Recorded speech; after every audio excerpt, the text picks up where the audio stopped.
Social democratic party of ಇಂಡಿಯಾದ 17ನೇ ಸಂಸ್ಥಾಪನಾ ದಿನಾಚರಣೆ ಅಂಗವಾಗಿ ಚಿಕ್ಕಮಗಳೂರು ಜಿಲ್ಲಾದ್ಯಂತ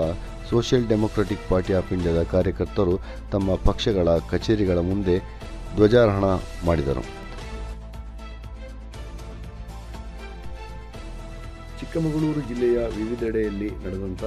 ಪಕ್ಷದ ಸಂಸ್ಥಾಪನಾ ದಿನಾಚರಣೆಯ ಕಾರ್ಯಕ್ರಮದಲ್ಲಿ ಚಿಕ್ಕಮಗಳೂರು ಜಿಲ್ಲಾಧ್ಯಕ್ಷರಾದಂಥ ಮುಸ್ತಫಾ ಆಲ್ದೂರ್, ಚಿಕ್ಕಮಗಳೂರು ಜಿಲ್ಲಾ ಪ್ರಧಾನ ಕಾರ್ಯದರ್ಶಿಗಳಾದ ರಿಜ್ವಾನ್ ಹುಸೇನ್ ಮೂಡಿಗೆರೆ, ಮುಬಾರಕ್ ಚಿಕ್ಕಮಗಳೂರು ಹಾಗೂ ಮೂಡಿಗೆರೆ ವಿಧಾನಸಭಾ ಕ್ಷೇತ್ರದ ಅಧ್ಯಕ್ಷರಾದ ಶರೀಫ್ ಎಂಯು,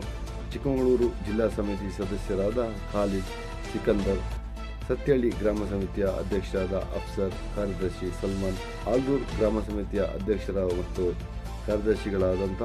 ರಿಜ್ವಾನ್ ಮತ್ತು ಶಮೀಲ್ಲಾರವರು, ಅದೇ ರೀತಿ ಚಿಕ್ಕಮಗಳೂರು ಜಿಲ್ಲಾ ಸಮಿತಿಯ ಹಾಗೂ ಮೂಡಿಗೆರೆ ವಿಧಾನಸಭಾ ಕ್ಷೇತ್ರ ಸಮಿತಿಯ ಸದಸ್ಯರುಗಳು, ಕಡೂರು ವಿಧಾನಸಭಾ ಕ್ಷೇತ್ರದ ಎಲ್ಲ ಪದಾಧಿಕಾರಿಗಳು ಈ ಕಾರ್ಯಕ್ರಮದಲ್ಲಿ ಭಾಗವಹಿಸಿದ್ದರು.